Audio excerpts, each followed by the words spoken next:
Hello, folks. Welcome to Line and Zion. Yes, the first conversation we're having together. Had my coffee, did some praying. We're ready to go.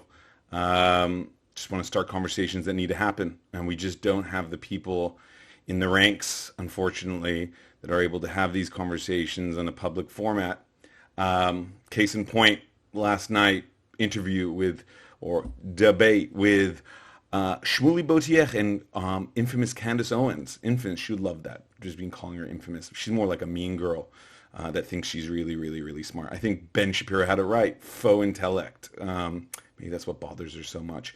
Anyways, Piers Morgan, that exemplary English accent that comes from above, that has this erudite way of talking, quite infuriating actually when you hear him moralizing in that British accent about Israel's actions in this war with Gaza. So get to the point. What really got me going? And I'll tell you what really got me going.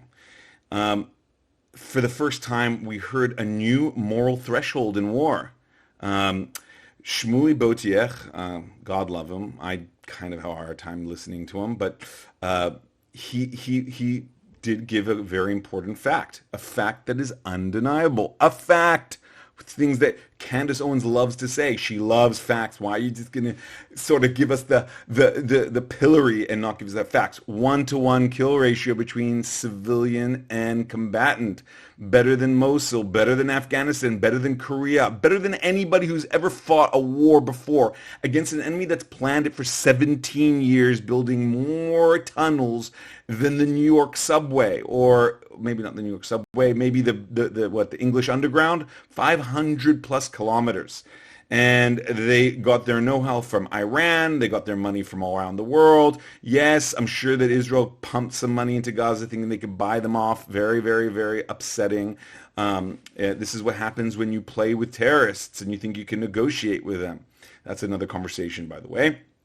But what were we introduced in this conversation? Something very interesting in response to this fact, this very important fact, right? You would think it would be the fact when you're pointing fingers to say, hey, somebody's committing war crimes. Well, how could they be committing war crimes when every other army that's considered moral in the world could not do better against a actor, that actually, as part of their disgusting strategy, cold, cowardly, dastardly strategy, dastardly, I'm using an English word, dastardly, strategy actually wants their civilians to die. They actually plan on it. They built terror tunnels under schools, mosques, hospitals. Facts. Because they know there's goons and gullible morons who will see the images in the Hollywood distribution chain and get these spliced images and say, oh my God, look what's going on. They want that because they can't win a war against the Jews on the battlefield. How will they win it? With the world saying, stop, stop Israel, like they've done many, many times before with Hamas. So why wouldn't they try and do it again? So what were we introduced to? The new moral threshold, according to Piers Morgan's, is that the children, it's the amount of children that have been killed. It's not the ratio anymore. It's the demographic. And of course, nobody wants children to die. We all don't want children, our children, anybody's children, right? I mean, that's the future. So he throws this emotive demographic that is supposed to say what? It's almost like he's telling Israel that we get to choose our enemies. The fact of the matter is that we don't get to choose the enemy. We don't get to choose what the population distribution is. And despite that, it's still a 1-to-1 ratio between combatants and innocents. So we may not like that fact, but that is the fact that Israel is behaving better than any army ever. And the truth is, the question needs to be asked is, you think you would do better? Do you think that the British army could do better? Why? What would give you that opinion or that thought? America? Because experience, which are facts, tells it they couldn't. Israel has done better. So what do you throw at it? A demographic. Now, Obviously, this reminds me of another moral threshold that was thrown in Israel. That was during the Lebanon War in 2000, I think it was 2006, and that was when Jacques Chirac, in his French accent, talked about the disproportionate response of Israel. This was a new moral threshold that hadn't been used before. Why? Because the way you win a war is through disproportionate response. It's not proportionality, equality of outcome that allows you to win a war. It's when you have overwhelmingly wreaked havoc on your enemy. That's what usually in war, over thousands and thousands of years, brought victory. Now, back to the new moral threshold that's being thrown at Israel in warfare. It's the child demographic. 50% supposedly of Gaza, and I'll take that fact, is under the age of 18. I wonder if the death cult really cares if you're 17 though or 16. Probably not. So they're probably getting thrown in that demographic as well. But it's still, you're beating around the bush. 1-to-1 death ratio, deal with it. Okay? Better than any army ever. So deal with it.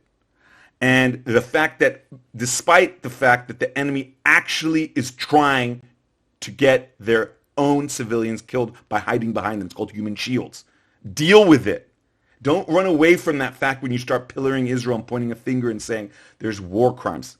Okay? These are two very salient facts that can't be de-emphasized, which is what the other side does. I will only say another thing. I wonder how many children died in Syria. I wonder how many children died in Iraq. I wonder how many children died in Afghanistan. We can go through a long list. I'm sure it's more than the population count that's been killed in Gaza. But we didn't see tears coming from many of these actors, these posers, or bigots in a bow tie that are pointing the finger and saying the children, the children. It just seems that whenever the Jews are involved, the children, the children. So now we have a new moral threshold from Piers Morgan. So I appreciate it, but it doesn't really mean anything when you're dealing with a genocidal, jihadi, human-shielded death cult. And that the fact that Israel still, despite all that, has a lower death ratio than any other army in the West that's fought in the war in the last 50 years. But let's get back to reality, okay? And reality is we are in war. And it sounds like in this war, the world wants Israel to stop. And it doesn't care what the justifications are, whether Israel's fighting a just war. They just want it to stop. Convenient.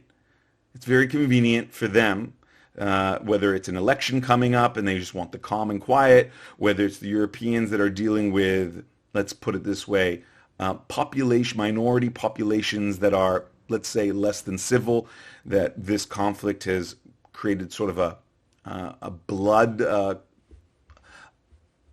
bloodlust. You know, they're smelling blood and it's getting them all riled up and they just wanted to calm down. We saw some riots in England. We see it all over France. We're seeing it come up throughout the Western European world.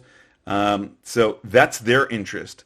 But if anybody has studied any type of political science, they know within a contract theory of government, the government has two ultimate duties to its citizens when the citizens give up certain rights and privileges to the government. The contract is that the government will protect their life and property. The idea that Israel will stop fighting for the world's opinions on a war that is not only just by being fought justly, just doesn't compute. Israel has to protect its citizens. It cannot give up and just say, you know what, because the world's putting pressure on us, we're not going to protect our citizens and allow for another 10-7 to occur another 2-3 years. So even just a secular understanding of the contract theory of government, Israel has to protect its citizens. That means not providing the Philadelphia Quarter. It means not giving up a strategic asset for 30 hostages. It means using its mind and not its heart. Hard to say, but it's true. Beyond that, we're seeing a lot of, like, I would say, historical sanitization coming about. Why? Because people are trying to figure out how to be able to point the finger at Israel when their behavior in war has been less than, worse than, and more, let's say, not murderous, more violent than what Israel's doing. So Churchill's now up in the breach. World War II is up in the breach. You have people like Candace Owens that are on their ivory-colored DeLorean that are going back in time and saying, how could you do this and how could you do that? It's a little rich. We're dealing with what World War II and that generation in World War I and World War II telling them how they should have fought a war. It's also missing the tree and the forest. We're fighting Nazi evil that cared nothing for human life when it wasn't their German Reich, and Britain alone fighting with limited resources did everything it could. Now, it's sort of like when you're in a debate with somebody who has a faux intelligence or is bigoted or has preconceived notions. Your debate is only going to be good as its weakest link. Same in war. You can only fight a war with morality as much as your enemy will allow you to. Doesn't mean you can give up all morality. That's not what I'm saying. But it gets dirtier and dirtier. But the worse the war gets, the more desperate the war becomes. That's why the Bible advocates quick war. Give everything you got, but make it quick, because this space is disgusting, it's evil, it's dark, you don't want to be in it. My dad used to say, you fight with a pig. Yeah, the problem is you both get dirty, but the pig likes it. So, going back in your DeLorean to try to get, say Churchill and the Allied powers were wrong to do it on a mass Sunday. It's absurd. It's gross. It's also, it's so, if these people, that generation came back and heard you, holy moly, what they would have to say to you. You're just lucky that it was 70 years ago. And they don't have a voice in this conversation. So yeah, anti-Semitism is supposedly going to be amplified because Israel is defending its citizens. Jewish blood is no longer cheap. That's fine. I'm not trying to win any popularity contests. Israel needs to do what it needs to do, which is defend its citizens, defend its borders against maniac, jihadi, murdering, raping, war criminals. And these are the facts. Hamas rules. Hamas uses its population as PR drones. The government's duty is to Israel's government duty is to protect its citizens. If the world wants calm, too bad. Israel has to do its duty. That's why we have nation states and not empires. Nation states know what's good for their own people. And if it doesn't work for you, well, you're not there. You're not on the ground. It's not your army that has to go in there and fight. And the Israeli army, fact, has the lowest death combat to civilian ratio ever, at least recorded. You want to run away from it, deny it, and you want to call them war criminals, despite the fact that you're calling every other war that will be fought in the future and that has been fought as war criminals. And then basically you made the term war criminal meaningless. So that's basically what I wanted to say. Thanks for the time. Speak to you soon.